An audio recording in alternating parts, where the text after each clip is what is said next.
ومن أحسن قولا ممن دعا إلى الله وعمل صالحا وقال إنني من المسلمين তোমার পরিচয় হবে মাত্র একটা তোমাকে কেউ যদি প্রশ্ন করে তুমি কে তখন তুমি বলবা ইন্নানি মিনাল মুসলিমিন আমি একজন মুসলমান কিন্তু এই মুসলমানের পরিচয় ভুলে গিয়ে এখন যদি তোমাকে প্রশ্ন করা হয় তুমি কে বলে আমি চরমনের একজন দায়িত্বশীল তুমি কে আমি বিএনপির একজন দায়িত্বশীল তুমি কে আমি সারসিনার একজন মুরিদ মোকামিয়ার মুরিদ পাঙ্গাসিয়ার মুরিদ ট্যাংরাখালী চিংড়াখালীর মুরিদ পরিচয় এক একজন এক একটা ভাগ করে নিয়েছি বিভিন্ন দলের পরিচয় দেই আসল পরিচয় আমি মুসলমান সেটা ভুলে যাওয়ার কারণে আমাদের মধ্যে দ্বন্দ্ব কলহল বিভেদ দূরত্ব তৈরি হয়ে গেছে যখন আপনাকে জিজ্ঞাসা করা হয় আপনি কে বলে আমি চরমনাইয়ের মুরিদ আপনি কে আমি সারসিনার মুরিদ স্বাভাবিকভাবে আপনার মধ্যে আমার মধ্যে একটু দূরত্ব তৈরি হয় কি হয় না আচ্ছা আপনাকে যদি প্রশ্ন করা হয় আপনি কে আমি বিএনপির লোক আপনি কে আমি ইসলামী আন্দোলনের লোক তখন দুই দলে একটু বিভাজন দূরত্ব তৈরি হয় কি হয় না জোরে বলেন যদি প্রশ্ন করা হয় আপনি কে আপনিও যদি বলেন মুসলমান আমিও যদি বলি মুসলমান তাহলে আল মুসলিম ওয়া আখুন মুসলিম এক মুসলমান অপর মুসলমানের ভাই আপনি আর আমি হয়ে যাব ভাই ভাই ভাই ভাইয়ের মধ্যে কোনো দ্বন্দ্ব থাকতে পারে না হিংসা থাকতে পারে না ফাসাদ থাকতে পারে না এই দেশে যদি ইসলামী হুকুমত প্রতিষ্ঠা করতে চান কিয়ামত পর্যন্ত দলে দলে বিভক্ত হয়ে যদি আপনি পরিচয় দেন আমি অমুক দলের দায়িত্বশীল তমুক দলের দায়িত্বশীল কোন দিন বাংলার জমিনে ইসলাম প্রতিষ্ঠা হবে না আসলে কাজে কাজ মিলিয়ে আমরা যদি এক পরিচয় আমি মুসলমান আমার কোরআন আমার সংবিধান হাদিস আমার সংবিধান কোরআন এক হাদিস এক আমার পরিচয় আমি মুসলমান এই পরিচয় এক প্ল্যাটফর্মে যখন আমরা আসতে পারবো তখন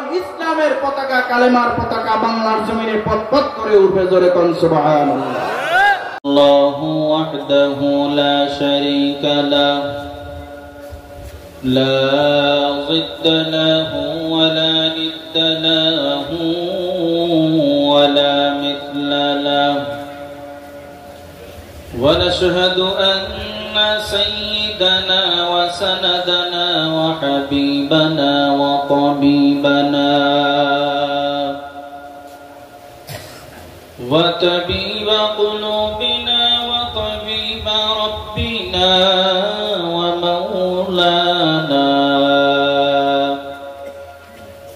ومولانا محمدا عبده ورسوله الذي أرسله الله تعالى بالحق بشيرا ونذيرا وداعيا إلى الله بإذنه وسراجا منيرا أما بعد فأعوذ بالله من الشيطان الرجيم بسم الله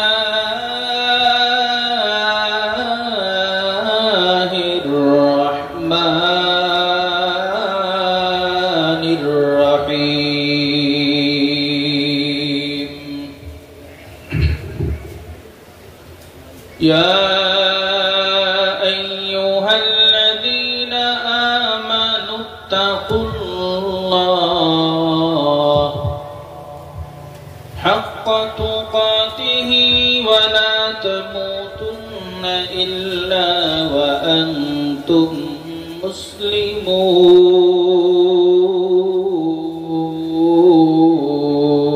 مسلمون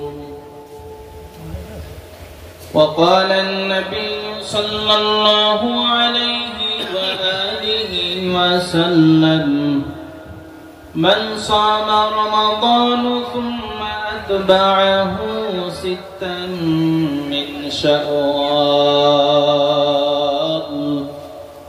كان كصيام الدهر كله أو كما قال عليه الصلاة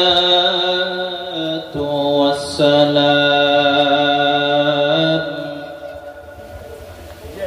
صدق الله مولانا العظيم وصدق رسوله النبي الأمي الكريم ونحن على ذلك من الشاهدين والشاكرين والذاكرين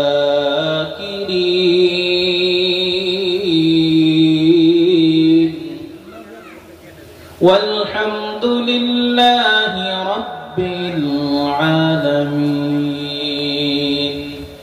সবাই দুরূদ ইব্রাহিম পড়ি আল্লাহুম্মা সাল্লি আলা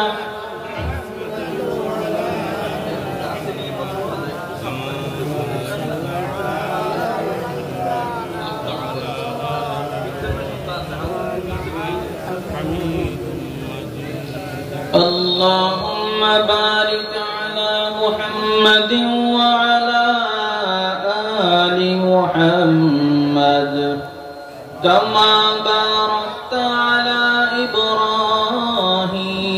إبراهيم وعلى آل إبراهيم إنك حميد مجيد ذکر کری لا الہ الا اللہ لا الہ الا اللہ لا الہ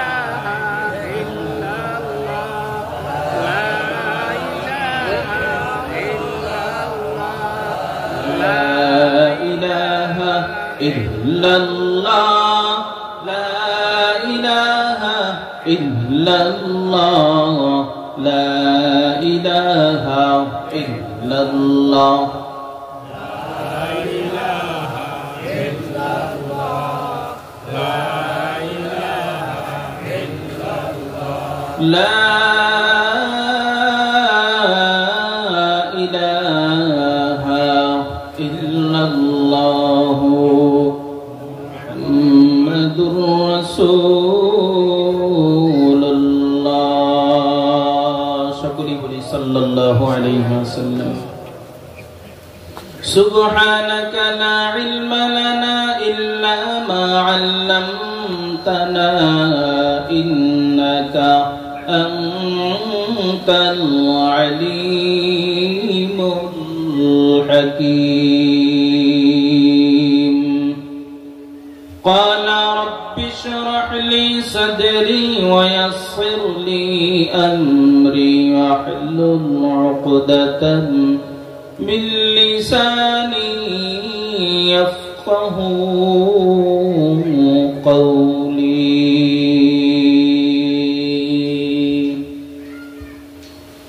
سورج نے دیا اپنی شعاعوں کو پیغام سورج نے دیا اپنی شعاعوں کو پیغام دنیا ہے عجب چیز کبھی صبح کبھی شام دنیا ہے عجب چیز کبھی صبح کبھی شام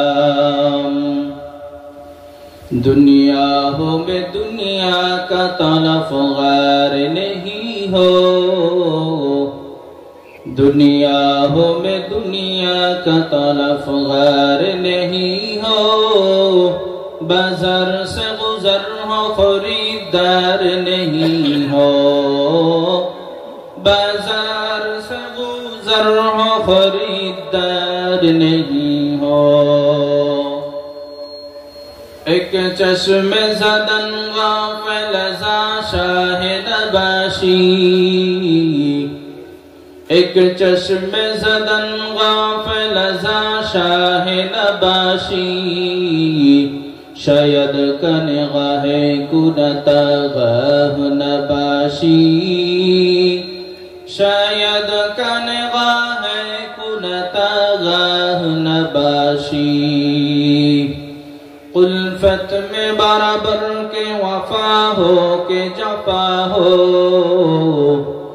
الفت میں برابر کے وفا ہو کے جفا ہو ہر चीज में लज्जत है अगर दिल में मजा हो,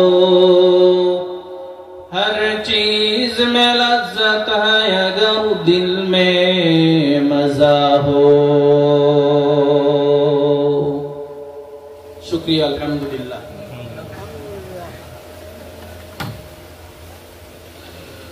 বদনিখালী বাজার ও এলাকাবাসীর যৌথ উদ্যোগে আয়োজিত আজকে এই তাফসিরুল কোরআন ওয়াজ মাহফিল ও হালকায়ে জিকিরে উপস্থিত মুহতারাম সম্মানিত শ্রদ্ধাভাজন সভাপতি, বদনিখালী বাজার খলিফাবাড়ি জামে মসজিদের সম্মানিত ইমাম ও খতিব জনাব হযরত মাওলানা মুহাম্মদ হারুন আর রশিদ দাওয়াত বারাকাতুহুম, উপস্থিত আছেন আজকের মাহফিলের সম্মানিত প্রধান অতিথি, সারা বাংলা আলোড়ন সৃষ্টিকারী সময়ের আলোচিত জননন্দিত ওয়াইজ, আমাদের বেতাগীর কৃতি সন্তান, বেতাগীর গৌরব, ইতিমধ্যেই যিনি সারা বিশ্বব্যাপী আমাদের বেতাগী উপজেলার নাম সুনাম সুখ্যাতি ছড়িয়ে দিয়েছেন, ঢাকার কামরাঙ্গীর চরের প্রাণ কেন্দ্রে অবস্থিত কামরাঙ্গীর চর কেন্দ্রীয় জামে মসজিদ বাইতুল মামুর জামে মসজিদের সম্মানিত খতিব, মাদ্রাসায়ে নূরে মদিনার সম্মানিত সুযোগ্য সুদক্ষ প্রিন্সিপাল জনাব হযরত মাওলানা মুফতি আব্দুর রহমান বেতাগী দাওয়াত বারাকাতুহুম, বিশেষ বক্তা হিসেবে গুরুত্বপূর্ণ মাগরিবের পর থেকে আলোচনা পেশ করেছেন আমার শ্রদ্ধেয়, আমার স্নেহের ছোট ভাই হযরত মাওলানা নাজমুল করিম নোমানী সাহেব। আরো বয়ান পেশ করছেন হাফেজ মোহাম্মদ মুস্তাফিজুর রহমান দাওয়াত বারাকাতুহুম। ইতিপূর্বেই বয়ান পেশ করছেন হাফেজ মাওলানা ইহসানুল ইসলাম মাদানী দাওয়াত বারাকাতুহুম।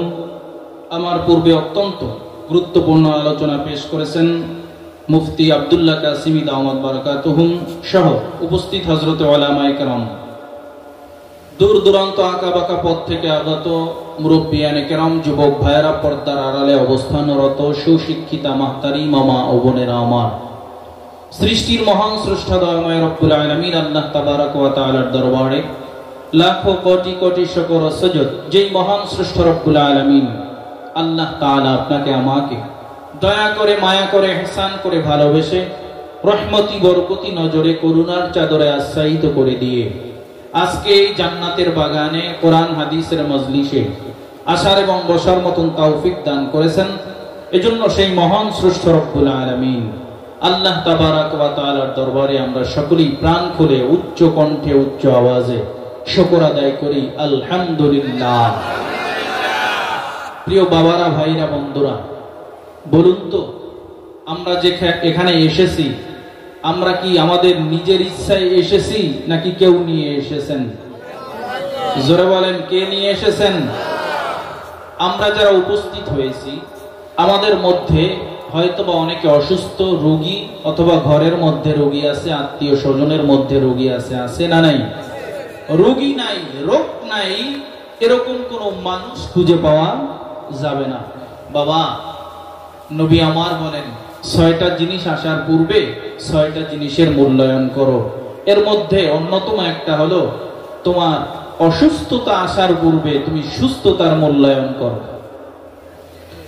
সুস্থতা রব মালিক আল্লাহ তাআলার যে কত বড় নিয়ামত, ওই ব্যক্তির কাছে জিজ্ঞাসা করো যে ব্যক্তি অসুস্থ, তার কাছে প্রশ্ন করো যে তুমি যখন সুস্থ ছিলা কেমন ছিলা, মালিকের পক্ষ থেকে কেমন নিয়ামত তুমি ভোগ করেছো। সামান্য একটু জ্বর, সর্দি, কাশি, ঠান্ডা লাগলে আমরা সহ্য করতে পারি না। কত ভাইরা, কত মেয়েরা, কত মা, কত বোন জটিল ও কঠিন রোগে আক্রান্ত, তাদের কাছে প্রশ্ন করেন যে মা, ভাই, বোন, ও বন্ধু, বলো সুস্থতা নামক নিয়ামত মালিকের কত বড় নিয়ামত।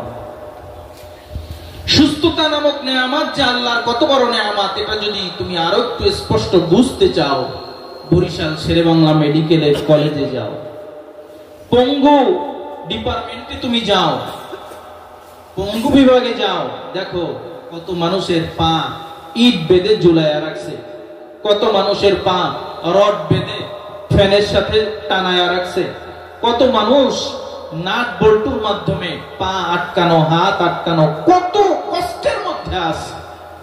রব মালিক আল্লাহ তাআলা তোমাকে আমাকে সুস্থতা নামক নেয়ামত দিয়েছেন, নেয়ামতের শুকরিয়া আদায় করো না। আজকে কোরআনের মজলিসে আসো নাই, হাদিসের বাগানে আসো নাই, জান্নাতের বাগানে আসো নাই, নেয়ামতের শুকরিয়া আদায় করো না।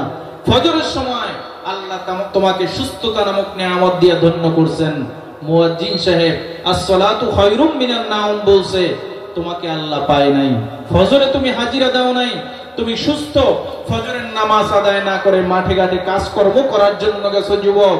এরপরে কাজকর্ম করতে করতে জোহরে আজান দিছে, তোমাকে জোহরেও পায় নাই।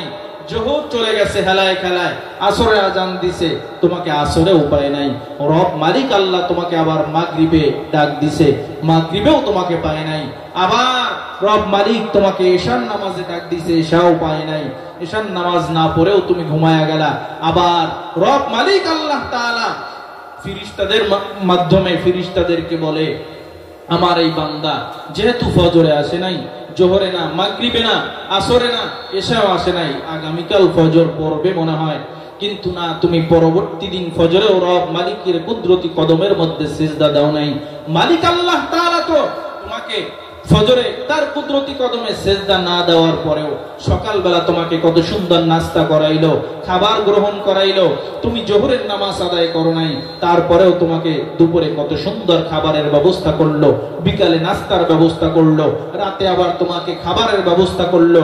তুমি একবারও চিন্তা করলা না, কুকুর যেভাবে খায়, গরু যেভাবে খায়, ছাগল, উট, ভেড়া, বকরি, দুম্বা যেভাবে খায়, চলাফেরা করে, খায় দায়, ফুর্তি করে, দুনিয়াটা মস্ত বড়। এটা যারা অনুসরণ করে, যারা বুঝে যে খাও দাও ফুর্তি করো, দুনিয়াটা মস্ত বড়, গরু খাইলো, ছাগলও খাইলো, উট, ভেড়া, বকরি, দুম্বাও খাইলো, তুমি ইনসান, তুমি মানুষ হইয়া মালিক আল্লাহর কুদরতি কদমে সিজদা না দিয়া তুমিও খানা পিনা খাইলা, গ্রহণ করলা। বলো বাবা, তোমার মধ্যে আর কুকুরের মধ্যে, গরু, উট, ভেড়া, বকরি, দুম্বা, ছাগলের মধ্যে পার্থক্য কোথায়? ভাইরা আমার, খুতবা শুরুতে যে আয়াতে কারিমা তেলাওয়াত করেছি, রব মালিক আল্লাহ তাআলা বলেন যে আমাদেরকে মুসলমান হতে হবে। কি হতে হবে? ঈমান গ্রহণ করে আমাদেরকে মুসলমান হতে হবে। রব মালিকের পক্ষ থেকে ঈমান নামক দৌলত গ্রহণ করতে হবে। ঈমান নামক দৌলত তুমি গ্রহণ করে যদি নেক আমল করো, ইন্নাল্লাযীনা আমানু ওয়া আমিলুস সালিহাত, ঈমান আনার পরে নেক আমল করবা, নেক আমল করলে একটা নেক আমল করবা, ওই নেক আমলটাই তোমার আমল নামার মধ্যে জমা হবে। ঈমান আনো নাই, হাজারো কোটি কোটি নেক আমল করছো, তোমার আমল নামার মধ্যে জমা হবে না, হবে না। বারাম, একজন হিন্দু ভাই সে যদি 10 লক্ষ টাকা দান করে, তার আমল নামায় কত সব জমা হবে? কেন? তিনি ঈমান গ্রহণ করে নাই। আরেকটু উদাহরণ দিলে বুঝবেন। আমাদের বদনিখেরি বাজারে 10 টাকার ভ্যাগ পাওয়া যায় না? সোমবার না বুধবার বাজার, এখানে সোমবার বাজার। আপনি বাজারের ওই মাথা থেকে আমাদের গোলাম রব্বানী ভাইয়ের দোকান থেকে 10 টাকার একটা ভ্যাগ কিনছেন। কেনার পরে এই মাথা পর্যন্ত আপনি বাজার করতে করতে আসছেন, 1000 টাকা অথবা 10,000 টাকার আপনি বাজার করছেন। সব বাজার করে ভ্যাগের মধ্যে নিছেন।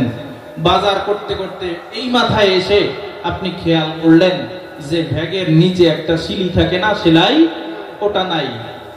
এতক্ষণ আপনি খেয়াল করেন নাই, শেষ মাথায় এসে খেয়াল করছেন। আচ্ছা বাবা বলুন, যত 1000 টাকার বাজার করেন না কেন, বাজার কি ভ্যাগের মধ্যে পড়ছে না রাস্তায় পড়ে গেছে? তো ঈমান গ্রহণ করার পরে আপনার ভ্যাগের সিলিটা হয়ে গেল। এরপরে 1 টাকা দান করবেন, ওই 1 টাকা সমপরিমাণে সওয়াব আপনার আমল নামার মধ্যে জমা হবে। জোরে কোন সুবহানাল্লাহ। আর ঈমান নামক দৌলত গ্রহণ করবেন না, রব মালিকের উপরে ঈমান আনবেন না, কিতাবের উপরে ঈমান আনবেন না, রাসূলের উপরে ঈমান আনবেন না, অন্যান্য নবীদের উপরে ঈমান আনবেন না, আখিরাতের উপরে ঈমান আনবেন না, তাহলে যত নেক আমল করেন না কেন, যত ভালো কাজ করেন না কেন, আপনার আমল নামার মধ্যে জমা হবে না। বাবা, এই দুনিয়ার জমিনে যার টাকা পয়সা বেশি, মাল মেডিসিন বেশি, সম্পদ বেশি, মানুষ তাকে বড় মেয়া মনে করে। নাম আব্দুল কুদ্দুস, সুন্দর নাম না? কিন্তু টাকা পয়সা নাই, মানুষ বলায় কুদ্দুস। ওই ব্যক্তি লক্ষ কোটি টাকার মালিক হইছে, তখন মানুষ বলায় কি, ডাকে কি, আব্দুল কুদ্দুস চৌধুরী। নামের টাইটেল পাল্টে গেছে, কিসের কারণে? টাকায়। যার আমলনামার মধ্যে নেক যত বেশি থাকবে তার দাম, মাকাম, মান, সম্মান, ইজ্জত, মর্যাদা কিয়ামতের ময়দানে তত বেশি হবে। কিয়ামতের ময়দানে মানুষগুলো আফসোস করবে, আয় রব্বে করিম আল্লাহ, আমি দুনিয়ার জমিনে যদি আর একটা বার সুবহানাল্লাহর আওয়াজটা বেশি দিতাম, আমার ওই ভাইয়ের থেকে আমি ভালো জান্নাতটা পেয়ে যাইতাম। আর একদল মানুষ আফসোস করবে, আল্লাহ আমার আমলনামার মধ্যে যদি আর একটা মাত্র নেক জমা থাকতো, তাহলে আজকে আমাকে জাহান্নামী হওয়া লাগতো না, আমি জান্নাতে চলে যাইতাম। নবী আমার বলেন, দুনিয়া মাজরাতুল আখিরাহ, এই দুনিয়াটা হলো আখিরাতের শস্য ক্ষেত, আখিরাতের ফসল কামাই করার জায়গা। এই বদনিখালী এলাকার মুসলমান মুসাফির, কবর পথের পথিক আমার ভাইরা, আমাদের ঈমান আনা লাগবে কার উপর? আমানতু বিল্লাহি ওয়া মালাইকাতিহি ওয়া কুতুবিহি ওয়া রুসুলিহি ওয়াল ইয়াউমিল আখিরি ওয়াল কদরি খাইরিহি ওয়া শাররিহি মিনাল্লাহি তাআলা ওয়াল বা'সি বা'দাল মাউত। রব মালিক আল্লাহর উপরে ঈমান আনা লাগবে, আল্লাহর উপরে ঈমান আনা লাগবে, রাসূলের উপরে ঈমান আনা লাগবে, কিয়ামতের দিবসের উপরে ঈমান আনা লাগবে, কিতাবের উপরে ঈমান আনা লাগবে, মৌতের উপরে, কবর জগৎ আছে সত্য, এর উপরে তোমার আমার ঈমান আনা লাগবে। মুমিন তাসলিমা নসরিন মার্কা মুসলমান হওয়া যাবে না। ওই নাস্তিকটা কিছুদিন আগে ফেসবুকের মধ্যে স্ট্যাটাস দিয়া বলে, মুসলমান তোমরা তো আল্লাহকে বিশ্বাস করো, আল্লাহর দরবারে ফিলিস্তিনের মুসলমানের জন্য তোমরা বারবার দোয়া করো, তোমরা বাইতুল মুকাদ্দাস, বাইতুল ওই আকসা, মসজিদে আকসা তোমরা হেফাজতের জন্য তোমার মালিকের দরবারে, আল্লাহর দরবারে দোয়া করতে থাকো। আল্লাহ বলতে যদি কিছু থাকতো, তাহলে তো মালিক তোমাদের আল্লাহ মুসলমানদেরকে হেফাজত করত, বাইতুল আকসাকে হেফাজত করত। বোঝা গেল যেহেতু মুসলমান তোমাদের আল্লাহ যেহেতু তোমাদেরকে হেফাজত করে নাই, বাইতুল মুকাদ্দাস মসজিদে আকসাকে হেফাজত করে নাই, ওই নাস্তিকটা ডাক দিয়া কয়, আল্লাহ বলতে কিছু নাই, জোরে কর নাউজুবিল্লাহ। আচ্ছা আপনারা বলেন তো, ওই যে বাইতুল্লাহ ধ্বংস করার জন্য বাদশা আব্রাহার হস্তি বাহিনী নিয়ে আসছিল, রব মালিক আল্লাহর পক্ষ থেকে নুসরাত কারিশমা দেখা দিছে। ওই যে আবাবিল পাখি, একটা পাখি তিনটা পাথর নিয়ে হাজির হয়ে গেছে, মুখের মধ্যে একটা, দুই পায়ে দুইটা। ওই পাখির মাধ্যমে যে আব্রাহার বাহিনী সহ হস্তি বাহিনীকে যে আল্লাহ ধ্বংস করে দিয়েছে, ওই আল্লাহ এখনো আছে না না? আমার এই যে ফিরাউন কত বরত্ব করলো, আনা রব্বুকুমুল আলা বলল, আমি রব, আমি খোদা। ওই ফিরাউনকে এখনো মিশরের জাদুঘরে যেই আল্লাহ অক্ষত অবস্থায় রাখলো, মুসলমানদেরকে শিক্ষা দেওয়ার জন্য নিদর্শন হিসাবে রেখে দিল, ওই আল্লাহ এখনো আছে না না? ভাইরা আমার, নমরুদের যে আল্লাহ ধ্বংস করলো, কারুন, ফিরাউন, আবু জাহাল, উতবা, সাইবা সহ যে আল্লাহ এদেরকে ধ্বংস করলো, ওই আল্লাহ এখনো আছে না নাই? ভাইরা আমার, আমাদের কাজ চেষ্টা করা, দোয়া করা, কবুল করার মালিক কে? এজন্য মাগরিব থেকে আমার মনে হয় যেই কয়েকজন আলোচক বয়ান করছেন, মুসলমানের পক্ষে আওয়াজ দিয়ে, ফিলিস্তিনের মুসলমানের পক্ষ অবলম্বন করে ইসরায়েলি সন্ত্রাসীর বিরুদ্ধে এখান থেকে কথা হয়েছে, কথা বলেন ঠিক কিনা? এই সন্ত্রাসীদের বিরুদ্ধে কথা বলা আমাদের ঈমানি দায়িত্ব, ঠিক কিনা? আপনারা দেখেছেন রমজানে আমরা কত সুন্দর ইফতার করছি মুসলমানেরা, ঠিক কিনা? বাংলাদেশের মুসলমানেরা রমজানে আমরা সুন্দরভাবে ইফতারির আয়োজন করলাম, ইফতার গ্রহণ করেছি, ভোর রাতে উঠে সেহরি খেয়েছি। এরকম করতে করতে দীর্ঘ একটা মাস আমরা মালিক আল্লাহর হুকুম পালন করেছি। রমজানে দিনের বেলা সিয়াম, রাতের বেলা কিয়াম করেছি, তারাবির নামাজ আদায় করেছি। আমাদের উপরে কোনো ইহুদি সন্ত্রাসী বাহিনীরা হামলা করে নাই। আমরা সুন্দরভাবে সাহারি করেছি, ইফতার করেছি। আবার দীর্ঘ একটা মাস সিয়াম সাধনা, রমজানের রোজা রাখার পর আমরা আবার কত সুন্দর ঈদুল ফিতরের আনন্দ উল্লাস করলাম, উদযাপন করলাম। আমরা আমাদের ছেলে সন্তানদেরকে নতুন জামা কাপড় ক্রয় করে দিলাম, সুন্দর খাবার গ্রহণ করলাম, আত্মীয় স্বজনের বাড়িতে আমরা বেড়াতে গেলাম, ভালো ভালো খাবার গ্রহণ করলাম মুসলমান। কিন্তু ফিলিস্তিনের মুসলমানদের কোনো ইফতার ছিল না, সাহারি ছিল না। ফিলিস্তিনের মুসলমানদের এই ঈদের কোনো আনন্দ ছিল না। তুমি আমি যেই সময় সন্তানের হাত ধরে ধরে আমরা বিভিন্ন জায়গায় বেড়ানোর জন্য যাই, ফিলিস্তিনের মুসলমানরা তখন সন্তানকে কাঁধে করে দাফন দেওয়ার জন্য চলে যায়। এই যে বর্বরতা, এই ইহুদি সন্ত্রাসীরা আমার ফিলিস্তিনি মুসলমানদের উপরে যেভাবে নির্যাতন করল, নিপীড়ন করল, আজ বাংলাদেশের মুসলমান আমাদের ফিলিস্তিনের মুসলমানের পক্ষ অবলম্বন করে আমাদের ফিলিস্তিনে যেতে বড় মনে চায়। আমাদের শক্তি আছে, আমাদের সাহস আছে, কিন্তু আমাদের ক্ষমতা নাই। ফিলিস্তিনে যাওয়ার মতন আমাদের কোনো অনুমতি নাই, ফিলিস্তিনে যাওয়ার মতন আমাদের কোনো ব্যবস্থা নাই।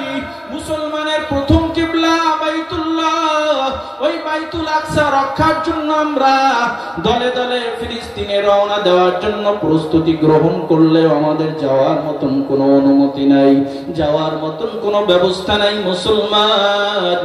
তবে এই দেশের মুসলমানের দৃঢ়ভাবে প্রতিজ্ঞা গ্রহণ করতে হবে, শপথ গ্রহণ করতে হবে। আমরা মুসলমান হিসাবে একটা জিনিস পারব, মুসলমান হিসাবে আমরা ইসরায়েলি কোনো পণ্য ক্রয় করব না, করব না, করব না ইনশাআল্লাহ। দোকানে দিয়ে আগে জিজ্ঞাসা করবেন, আমার একটা হুইলের গুঁড়া লাগবে, এটা ইসরায়েলি না বাংলাদেশি? পারা যাবে না। কারণ আমার টাকায় আমি, আমার অর্থে আমি একটা প্রোডাক্ট কিনবো, একটা পণ্য কিনবো, ওই টাকা ওই ইহুদিদের প্রোডাক্ট কিনলে একটা পার্সেন্টেজ, ওই ইহুদিরা ওই পার্সেন্টেজ দিয়া আমার মুসলমান ভাইদের উপরে গুলি চালানোর জন্য ওরা গুলি কিনে, বন্দুক কিনে, বোমা নিক্ষেপ করার জন্য ওরা বোমা কিনে, ওরা রকেট হামলা করার জন্য রকেট ক্রয় করে। আমার টাকায় আমার মুসলমান ভাইয়ের রক্ত আমি ঝরাতে পারি না, পারি না, পারি না। ভাইরা আমার দৃঢ়ভাবে প্রতিজ্ঞা গ্রহণ করবেন। কিসের 7 আপ, কিসের কোকা কোলা, কিসের পেপসি, লাঠি মারি গুল্লি মারি তোর পেপসির উপরে, কোকা কোলার উপরে, 7 আপের উপরে, এগুলো দিয়ে আমরা টয়লেটও পরিষ্কার করি না। কথা বলেন ঠিক কিনা?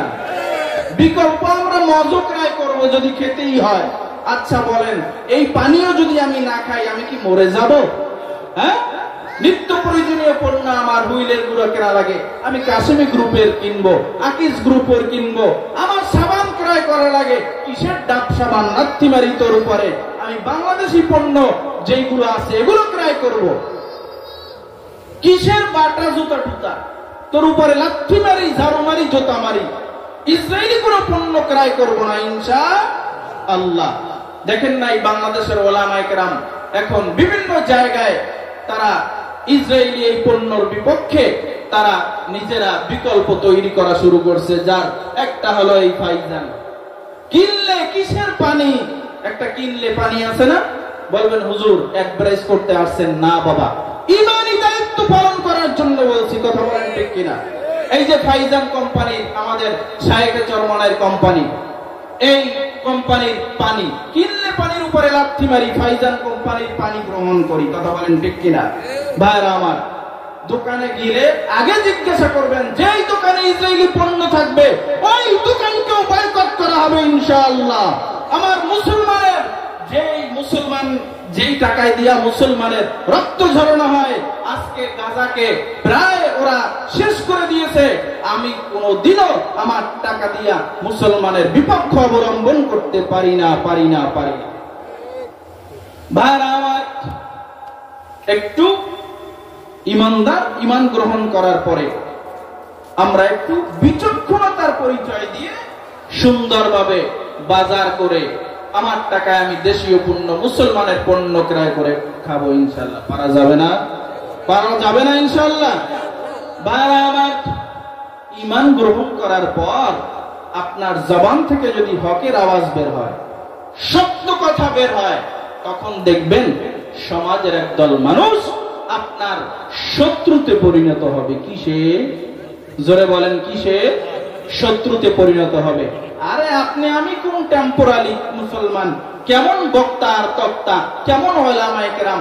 আমার নবী যখন হকের আওয়াজ, সত্যের আওয়াজ, কালেমার আওয়াজ দেওয়া শুরু করলো, আমার নবীর থেকে শ্রেষ্ঠ ব্যক্তি এই দুনিয়ার জমিনে কোনোদিন আসে নাই, আসবেও না। আমার নবীর মধ্যে রয়েছে সবথেকে উত্তম আদর্শ। লাকাদ কানা লাকুম ফি রাসূলিল্লাহি উসওয়াতুন হাসানা। এই নবী যখন কালেমার দাওয়াত দেওয়া শুরু করে, ঈমানের দাওয়াত দেওয়া শুরু করে, মক্কাবাসীর সহ তার আপনজনরা তার বিরোধিতা করা শুরু করে, তার উপরে অন্যায়, অত্যাচার, নির্যাতনের স্টিম রুলার চালায়া দেয়। তারপরে আপনি আর আমি কেমন মানুষ? কি বলেন, কথা ঠিক কিনা? আল্লাহর নবীর জিন্দেগিতে একেবারে জন্ম থেকে মৃত্যু পর্যন্ত মায়ার নবীর জীবনে কোনদিন এক সেকেন্ডের জন্য, এক মুহূর্তের জন্য একটা মিথ্যা কথা নাই। আমরা তো এমন নবীর অনুকরণ করি। আর বাংলাদেশ সহ সারা পৃথিবীতে যেই সমস্ত নেতা আছে, যেই সমস্ত নেত্রী আছে, যেই সমস্ত দায়িত্বশীল আছে, যারা দুনিয়াবি যারা দল করে, যাদেরকে অনুসরণ করে, ওই নেতারা তারা তো সেকেন্ডে বলে কয়েকশো মিথ্যা কথা বলেন ঠিক কিনা? তাহলে আদর্শ গ্রহণ করব আমার নবীর না দুনিয়ার কোন নেতার? হ্যাঁ, কিয়ামতের ময়দানে নবী ছাড়া কেউ আপন হবে? দুনিয়াবি কোন দলের নেতা নেত্রী আপন হবে? জোরে বলেন। কবরে আপনাকে দাফন করা হলো, এখন যদি পরিচয় দেওয়া হয়, এই আমি অমুক দলের সভাপতি সাহেব আসছি এই কবরের মধ্যে, তাহলে আপনাকে কি মনে হয় ছাড় দেওয়া হবে? আচ্ছা, সভাপতি বাদ দিলেন, অমুক দলের আমি একজন মন্ত্রী ছিলাম, বাংলাদেশের প্রভাবশালী একজন নেতা ছিলাম, আমি আসছি কবরে, আমাকে ছাড় দাও, প্রশ্ন করিও না, আযাব দিও না, কাজ হবে? জোরে বলেন। কবরে কি পরিচয় হবে? আপনি মুমিন কিনা, মুসলমান কিনা, ঈমান নিয়ে কবরে গেছেন কিনা? ভাইরা আমার, দুনিয়ায় মুসলমানদেরকে বিভাজন করার জন্য ইহুদি খ্রিস্টানরা চক্রান্ত করে মুসলমানদেরকে দলে দলে দলে দলে ভাগ করে দিয়েছে, যার কারণে রব মালিক বলেন, ওয়াকালা ইন্নানি মিনাল মুসলিমিন ওয়া মান আহসানু কাওলাম মিম্মান দাআ ইলাল্লাহ ওয়া আমিলা সালিহান ওয়া ক্বালা ইন্নানি মিনাল মুসলিমিন। তোমার পরিচয় হবে মাত্র একটা। তোমাকে কেউ যদি প্রশ্ন করে তুমি কে, তখন তুমি বলবা ইন্নানি মিনাল মুসলিমিন, আমি একজন মুসলমান। কিন্তু এই মুসলমানের পরিচয় ভুলে গিয়ে এখন যদি তোমাকে প্রশ্ন করা হয় তুমি কে, বলে আমি চরমনের একজন দায়িত্বশীল। তুমি কে? আমি বিএনপির একজন দায়িত্বশীল। তুমি কে? আমি সারসিনার একজন মুরিদ, মোকামিয়ার মুরিদ, পাঙ্গাসিয়ার মুরিদ, ট্যাংরাখালী চিংড়াখালীর মুরিদ। পরিচয় এক একজন এক একটা ভাগ করে নিয়েছি, বিভিন্ন দলের পরিচয় দেই। আসল পরিচয় আমি মুসলমান, সেটা ভুলে যাওয়ার কারণে আমাদের মধ্যে দ্বন্দ্ব, কলহল, বিভেদ, দূরত্ব তৈরি হয়ে গেছে। যখন আপনাকে জিজ্ঞাসা করা হয় আপনি কে, বলে আমি চরমনাইয়ের মুরিদ। আপনি কে? আমি সারসিনার মুরিদ। স্বাভাবিকভাবে আপনার মধ্যে আমার মধ্যে একটু দূরত্ব তৈরি হয় কি হয় না? আচ্ছা, আপনাকে যদি প্রশ্ন করা হয় আপনি কে, আমি বিএনপির লোক। আপনি কে? আমি ইসলামী আন্দোলনের লোক। তখন দুই দলে একটু বিভাজন, দূরত্ব তৈরি হয় কি হয় না? জোরে বলেন।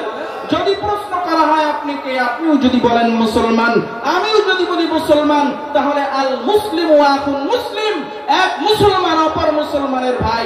আপনি আর আমি হয়ে যাব ভাই ভাই। ভাই ভাইয়ের মধ্যে কোনো দ্বন্দ্ব থাকতে পারে না, হিংসা থাকতে পারে না, ফাসাদ থাকতে পারে না। এই দেশে যদি ইসলামী হুকুমত প্রতিষ্ঠা করতে চান, কিয়ামত পর্যন্ত দলে দলে বিভক্ত হয়ে যদি আপনি পরিচয় দেন আমি অমুক দলের দায়িত্বশীল, তমুক দলের দায়িত্বশীল, কোন দিনও বাংলার জমিনে ইসলাম প্রতিষ্ঠা হবে না। আসলে কাজ মিলিয়ে আমরা যদি এক পরিচয়, আমি মুসলমান, আমার কোরআন আমার সংবিধান, হাদিস আমার সংবিধান, কোরআন এক হাদিস এক, আমার পরিচয় আমি মুসলমান, এই পরিচয়ে এক প্ল্যাটফর্মে যখন আমরা আসতে পারবো, তখন ইসলামের পতাকা, কালেমার পতাকা বাংলার জমিনে পথ পথ করে উঠবে। জোরে কোন সুবহানাল্লাহ। এর আগে যদি আপনি বিভাজন করেন, কোনদিনও ইসলাম প্রতিষ্ঠা করা সম্ভব হবে না। ভাইরা আমার, মনে রাখবেন, মানুষ সবাই শান্তির পাগল। কিসের পাগল? সবাই শান্তি চায়। হিন্দু বলেন, বৌদ্ধ বলেন, খ্রিস্টান বলেন, সবাই শান্তির খোঁজে দিশেহারা আর পাগল। শান্তির জন্যই বারবার অমুক দলকে তমুক দলকে ভোট দিয়ে আমরা ক্ষমতায় এনেছি, কিন্তু কোনোদিন শান্তির মুখ দেখি নাই। কিন্তু রব মালিক আল্লাহ তাআলার পক্ষ থেকে ঘোষণা হলো, দুনিয়া বড় বড় ইসলামিক স্কলাররা বলেন যে মাছ পানিতে বসবাস করে, পানি ছাড়া মাছ বসবাস করতে পারে না। মাছ যেভাবে পানি ছাড়া বসবাস করা অসম্ভব, ঠিক রাষ্ট্রের মধ্যে ইসলাম প্রতিষ্ঠা করা ছাড়া শান্তির আশা করা অসম্ভব এবং বোকামি। কথা বলেন ঠিক কিনা? ইসলাম প্রতিষ্ঠা হলে দেশে কি আসবে?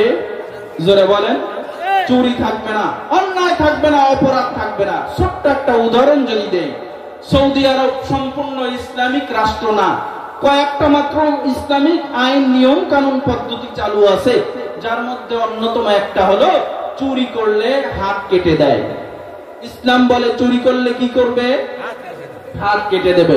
আচ্ছা বলুন তো, সৌদি আরবের মধ্যে এই আইনটা চালু থাকায় সৌদি আরবের মধ্যে চুরি কম হয় না বেশি হয়? জোরে বলেন।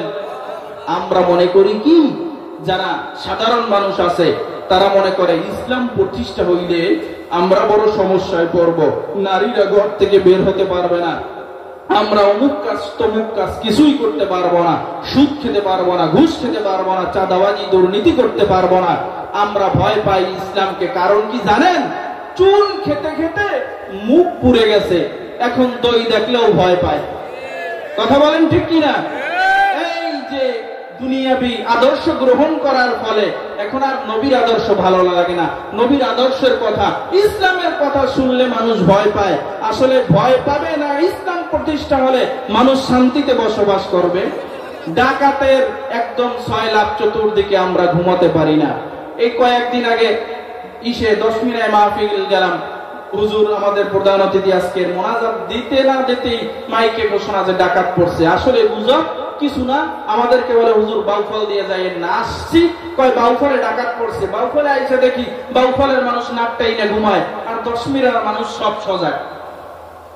ইসলাম প্রতিষ্ঠা হলে ঘরের দরজা খুলে ঘুমাবেন, কোনো টেনশন নাই, চিন্তা নাই।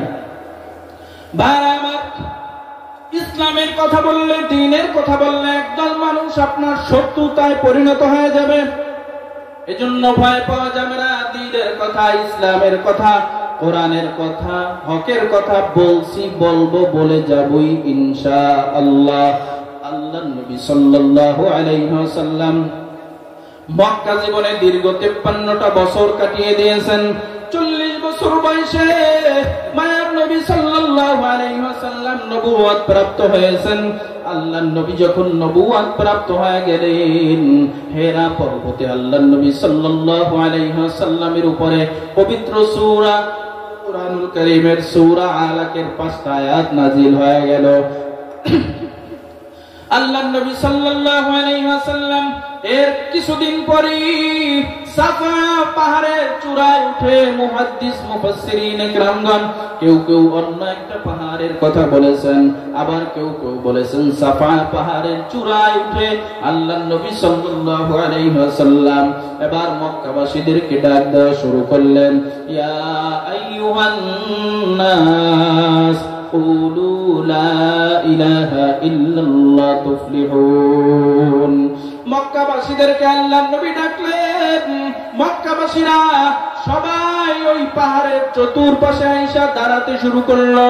মক্কাবাসীদের মধ্যে যেই সমস্ত ব্যক্তিরা অসুস্থ, ওই সমস্ত ব্যক্তিরা একজন প্রতিনিধি পাঠাইয়া দিল, যাও যাও আব্দুল্লাহ সন্তান মুহাম্মদ হয়তোবা গুরুত্বপূর্ণ কোনো কথা বলার জন্য মক্কাবাসীদেরকে, আমার গোত্রের লোকদেরকে ওখানে আহ্বান করছে, ওখানে ডাকছে, যাও যাও তোমরা শুনে আসো আব্দুল্লাহ সন্তান মুহাম্মদ কি মেসেজ দেয়, কি বার্তা দেয়, কি বাণী দেয়, যাও তোমরা শুনে আসো।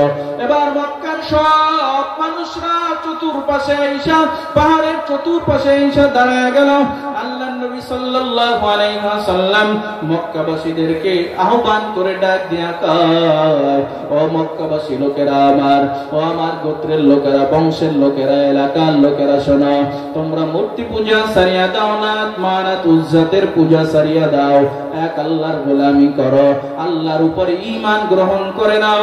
আল্লাহর উপরে ঈমান গ্রহণ করলে তোমরা সফলতার চূড়ান্ত ঠিকানা জান্নাতে পৌঁছিয়া যাইবা। আল্লাহর নবী সাল্লাল্লাহু আলাইহি ওয়াসাল্লামের এই ঘোষণা শোনার পর আল্লাহর নবীর আপন চাচা আবু লাহাব আল্লাহর নবীকে ডাক দিয়া কয়, ও আব্দুল্লাহ সন্তান মুহাম্মদ, তুমি কি এই জন্যই আমাদেরকে এখানে ডেকেছো? তুমি কি আমাদের গুরুত্বপূর্ণ দামি সময়গুলো নষ্ট করে ফেললা? তাব্বাত লাকা ইয়া মুহাম্মদ, ও মুহাম্মদ, তোমার দুটো হাত ধ্বংস হোক, তোমার এই সময়গুলো ধ্বংস হয়ে যাক। জোরে কান নাউযুবিল্লাহ। তুমি আমাদের গুরুত্বপূর্ণ দামি সময়গুলো নষ্ট করে ফেললা। এখানে ডাইকা তুমি আমাদের বাপ দাদার ধর্মের বিরুদ্ধে কথা বলা শুরু করে দিছ। তোমার দুটো হাত ধ্বংস হয়ে যাক। রব্বে কারীম আল্লাহ তাআলা এই কথাটা, এই বাক্যটা আবু লাহাবের বাক্যটা পছন্দ করে নাই। রব্বে কারীম আল্লাহ তাআলা সাথে সাথে সূরা লাহাবের প্রথম আয়াত নাজিল করে দেয়, তাব্বাত ইয়াদা আবি লাহাবি ওয়া তাব। আমার নবী, আমার পয়গম্বরের দুটো হাত ধ্বংস হবে কি? ও আবু লাহাব, তোমার দুটো হাত ধ্বংস হয়ে গেছে। জোরে কর নাউযুবিল্লাহ। এবার আল্লাহর নবী সাল্লাল্লাহু আলাইহি ওয়াসাল্লামকে তার চাচা, আপন চাচা এই কথা বলি শুধু ক্ষান্ত হয় নাই, তিনি হাতের মধ্যে একটা পাথর নিয়া তিনি ওই পাহাড়ের উঁচু স্থানে এরকম তা করতেছে, তার দিকে মারার জন্য বারবার চেষ্টা করতেছে। ভাইরা আমার, বন্ধুরা আমার, এই কথা বলার পূর্বে আল্লাহর নবী সাল্লাল্লাহু আলাইহি ওয়াসাল্লাম মক্কাবাসীরা যখন সব এক জায়গায় জমা হয়ে গেল, মক্কাবাসীদেরকে আল্লাহর নবী উদ্দেশ্য করে কয়, ও আমার মক্কাবাসী লোকেরা, ও আমার গোত্রের লোকেরা, ও আমার বংশের লোকেরা, আমি যদি বলি পাহাড়ের অপর প্রান্তে একদল অশ্ব আরোহী সুসজ্জিত অবস্থায় অশ্ব আরোহী যোদ্ধারা অপেক্ষামান তোমাদের সঙ্গে যুদ্ধ করবে, জিহাদ করবে, তোমরা কি আমার এই কথাগুলো বিশ্বাস করবে? মক্কাবাসী লোকেরা সবাই এক বাক্যে ডাক দিয়া কয়, ও আব্দুল্লাহ সন্তান মুহাম্মদ, আমরা ছোটবেলা থেকে তোমাকে আল আমিন বলে জানি, তোমার জীবনে কোনোদিন একটা মিথ্যা কথা নাই, তোমার হায়াতে জিন্দেগির মধ্যে কোনো একটা মিথ্যা কথা নাই, সুতরাং আমরা অবশ্যই বিশ্বাস করব শত্রু বাহিনী আমাদের জন্য অপেক্ষামান। দ্বিতীয় নাম্বার কারণ হলো, আব্দুল্লাহ সন্তান মুহাম্মদ, তুমি পাহাড়ের উঁচু স্থানে আছো, পাহাড়ের উঁচু স্থানে যেহেতু আছো, ওই উঁচু স্থানে বসে পাহাড়ের চতুর্পাশে সমানভাবে দেখা যায়। আমরা তো পাহাড়ের এক পাশে অবস্থান করতেছি, অপর পাশে কি আছে আমরা জানি না, অপর পাশে কি আছে আমরা দেখি না, সুতরাং তোমার কথা আমাদের দৃঢ়ভাবে বিশ্বাস করে নিতে হবে, এতে কোনো সন্দেহ নাই, সন্দেহের কোনো অবকাশ নাই। ভাইরা আমার, নবী আমার বলেন, সুসজ্জিত অশ্ব আরোহী বাহিনীরা এখানে অপেক্ষামান না, বরং তোমরা যদি ঈমানের দাওয়াত গ্রহণ না করো, কালেমার দাওয়াত গ্রহণ না করো, তোমাদের জন্য কাল কিয়ামতের কঠিন ময়দানে রয়েছে কঠিন আযাব, জাহান্নামের কঠিন ভয়ঙ্কর আযাব তোমাদের জন্য অপেক্ষামান। এই কথা বলার পর আবু লাহাব সহ কাফের বেঈমান মুশরিকের দলেরা তেলে বেগুনে জ্বলে উঠছে। হায় হায়, আব্দুল্লাহ সন্তান মুহাম্মদ আমাদের বাপ দাদার ধর্মের বিরুদ্ধে কথা বলা শুরু করে দিছে, আমাদের মূর্তি পূজা ছাইরা দিতে বলে, আমাদেরকে ওর ঈমানের দাওয়াত গ্রহণ করতে বলে, আল্লাহর উপরে ঈমান আনতে বলে, তার ইবাদত করার জন্য বলে। এবার আবু লাহাব এরকম তা করতেছে, আল্লাহর কাছে এটা সহ্য হয় নাই। রব মালিক আল্লাহ তাআলা আবু লাহাবের উপরে লানত দিয়া দিয়া সূরাতুল লাহাব নাযিল করে দিছে।